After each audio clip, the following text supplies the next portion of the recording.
Welcome back to my channel बच्चों। तो हम लोग क्लास 9th में न्यूटन्स लॉ ऑफ मोशन और फोर्स चैप्टर चिल्ड्रन फिनिश हम लोग कर लिए। अब नया चैप्टर हम लोग आज शुरू करेंगे, दैट इज ग्रेविटेशन। ठीक है। अब देखिए ये ग्रेविटेशन में है क्या क्या चीज, वो सब हम पढ़ना है और फिर बाद में मैं बताऊंगी आपको। तो सबसे पहले इस चैप्टर का जो नाम है ग्रेविटेशन, इसका मतलब क्या होता है? किसी दो पार्टिकल या दो ऑब्जेक्ट के बीच जब जो अट्रैक्शन होता है, that is known as gravitation. Gravitation attractive force है। ये हमेशा, इसका नेचर हमेशा अट्रैक्ट करने वाला होता है, कभी ये रिपल्सिव नहीं हो सकता है। तो ये ग्रेविटेशन क्या हो गया?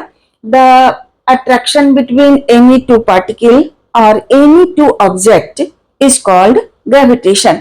मीन्स ये प्रोसेस हुआ, एक तरह से कहा जाए, the attraction between any two particle और any two object is called gravitation.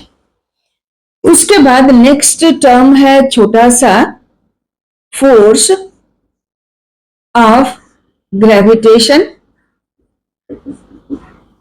Gravitation और gravitational force.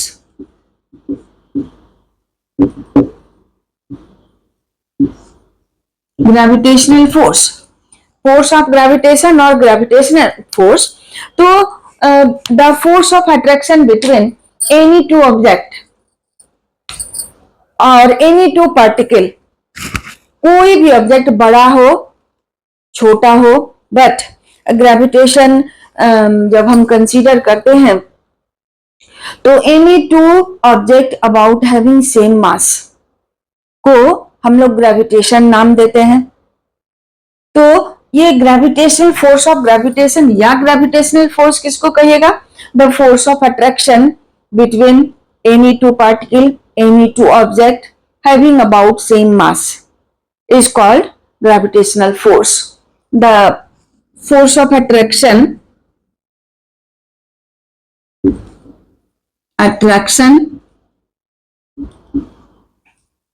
the force of attraction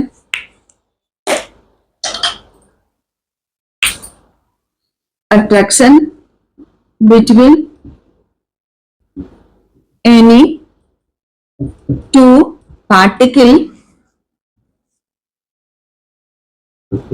or object having about same mass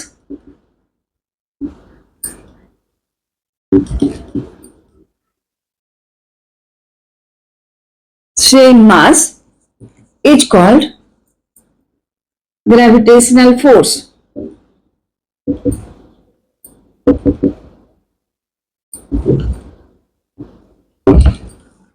Force of gravitation or gravitational force, the force of attraction between any two particle or object having about same mass को कहिएगा gravitational force.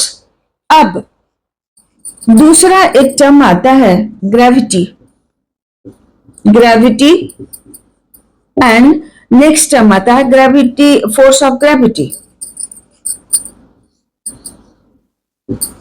Force of gravity. Children, ये gravitational force का एक specific case है जिसमें एक massive object होगा, एक कोई स्मॉलर ऑब्जेक्ट हुआ। जैसे हम अर्थ को कंसीडर करें और एक कोई दूसरा ऑब्जेक्ट, हम आप any other object, smaller object को कंसीडर कीजिए। तो ये ग्रेविटी जो होगा, the gravitational force between massive object and other smaller object is called gravity. Attraction, gravitational force between या कहीं ऐसे आप कह सकते हैं gravitation, special case of gravitation in which we consider a massive object and a smaller object, that is called gravity. ये भी gravitation की तरह एक process हुआ। gravity, attraction between a massive object and a smaller object, ये भी gravitation ही है, but जब एक मैसिव ऑब्जेक्ट और एक स्मॉलर ऑब्जेक्ट को हम कंसीडर करते हैं तब उसको हम लोग कहते हैं gravity, force of gravity, force of gravity. अब the force with which the force with which a massive object attract the smaller object, the gravitational force with which a massive object attract other smaller object having less mass is called force of gravity. The force, gravitational force with which a massive object attract another smaller object is called force of gravity. Then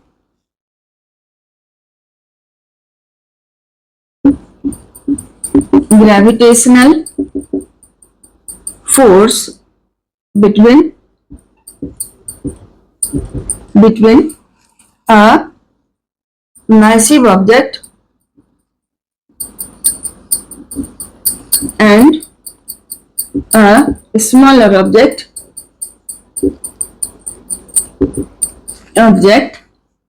is called force of gravity. Gravity. तो अगर हम अर्थ को consider करें, एक कोई दूसरा छोटे object को कंसीडर करें, तो अर्थ का क्या होगा? ग्रेविटी होगा। तो अर्थ के केस में बच्चों हम लोग ग्रेविटी कहते हैं, लेकिन ये अदर ऑब्जेक्ट के बीच, अदर टू मैसिव ऑब्जेक्ट के बीच, अदर टू स्मॉलर ऑब्जेक्ट के बीच हैविंग अबाउट सेम मास, जिन लोग को लगभग सेम मास होता है, उसके बीच जो फोर्स ऑफ अट्रैक्शन होता है उसको हम लोग कहते हैं ग्रेविटेशनल फोर्स। ओके, अब सन सोलर सिस्टम के बीच में है। सन क्या करता है? ऑल द हेवनली बॉडी को अपनी ओर अट्रैक्ट करता है, ठीक है। And all the heavenly body other planets, meteor, meteorite, comet सब घूमता है सन के चारों। तो सन के ग्रेविटेशनल फोर्स के कारण वो लोग घूमते हैं अर्थ के चारों ओर। Then now we are going to know about the motion of planets around the sun. उसके बाद हम लोग न्यूटन्स लॉ ऑफ ग्रेविटेशन देखेंगे, ठीक है।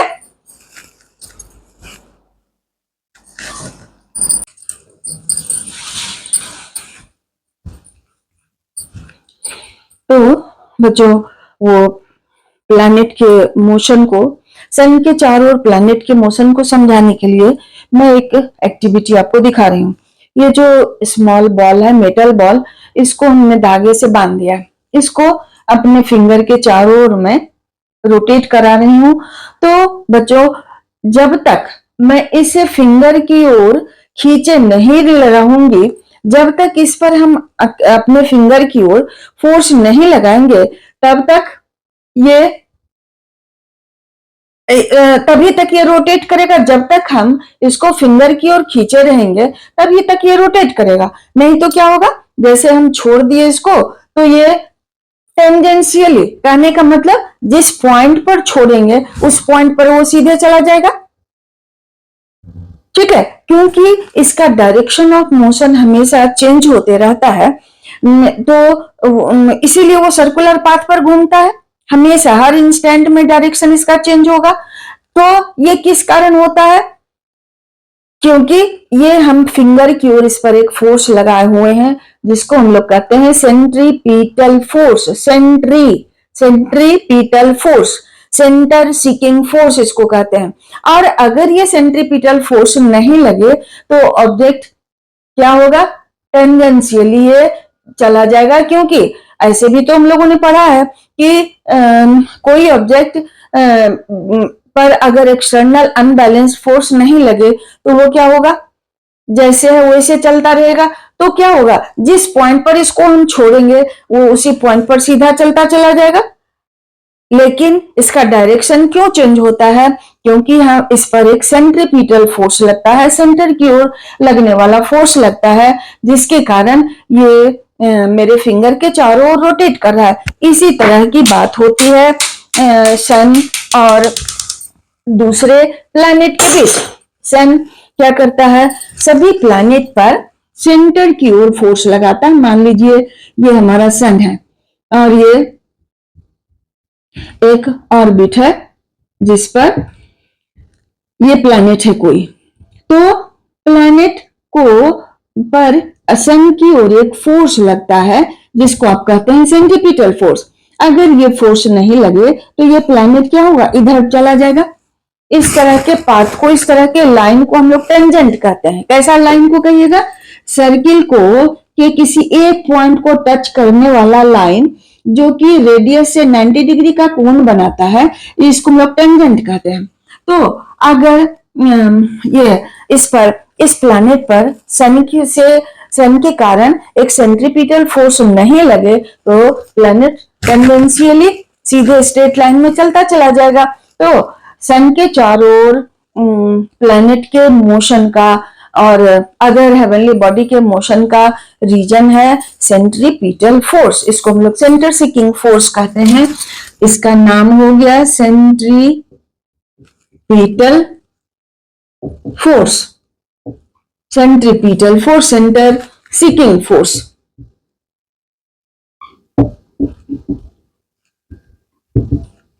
सेंटर सीकिंग फोर्स इसको कहते हैं। इसी फोर्स के कारण ऑब्जेक्ट सर्कुलर पाथ पर मूव करता है।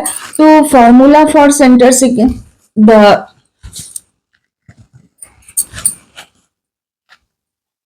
the force acting on an object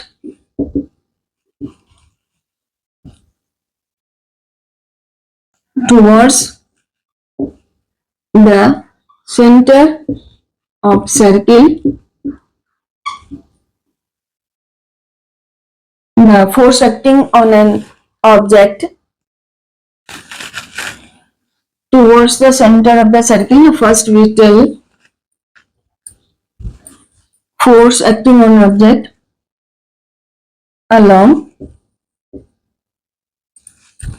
moving along circular path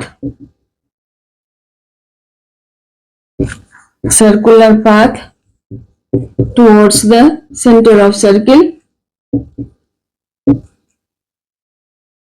Center of circle is called centripetal force.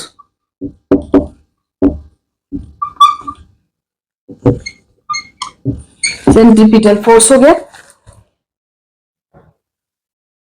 तो क्या हो गया, the force acting on an object moving along circular path towards the centre of circle, means force is acting towards the centre of the circle, that is known as centripetal force. अब इस centripetal force के लिए let an object having mass m is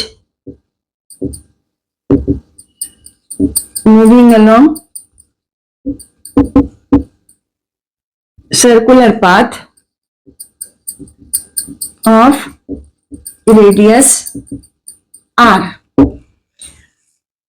Then radius r and with velocity v, then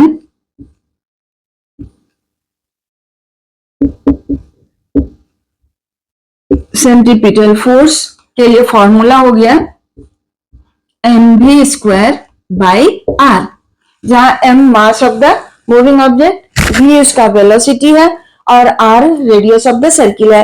ये इस formula का derivation आपको नहीं जानना है, बस इतना जानिए इसका फॉर्मूला ये होता है mv स्क्वायर बाई r।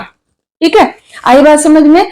तो इस सेंट्रीपिटल फोर्स के कारण कोई ऑब्जेक्ट सर्कुलर पाथ पर मूव करता है। अब इसका अपोजिट एक और भी फोर्स होता है जिसको हम लोग कहते हैं सेंट्रीफ्यूगल फोर्स।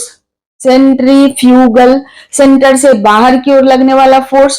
जब हम लोग वो मिक्सी में, मिक्सर ग्राइंडर में कोई चीज पीसते हैं तो आप देखिएगा कि अगर उसका अमाउंट कम रहेगा तो उसके वॉल पर वो वॉल की तरफ चिपका हुआ रहेगा।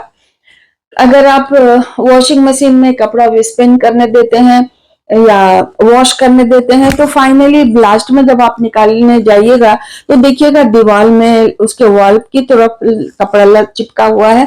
तो वो जो फोर्स होता है सेंटर से बाहर की ओर लगने वाला फोर्स होता है, उसको हम लोग कहते हैं सेंट्रीफ्यूगल फोर्स, सेंटर से बाहर की ओर लगने वाला फोर्स। तो सेंट्रीपिटल फोर्स सेंटर की ओर लगने वाला फोर्स, सेंट्रीफ्यूगल फोर्स सेंटर से बाहर की ओर लगने वाला ये फोर्स है। इस तरह से बच्चों ये हमारा हो गया सेंट्रीपिटल फोर्स के लिए फॉर्मूला। और इसी सेंट्रीपिटल फोर्स के कारण कोई ऑब्जेक्ट सर्कुलर पाथ पर मूव करता है। ठीक है।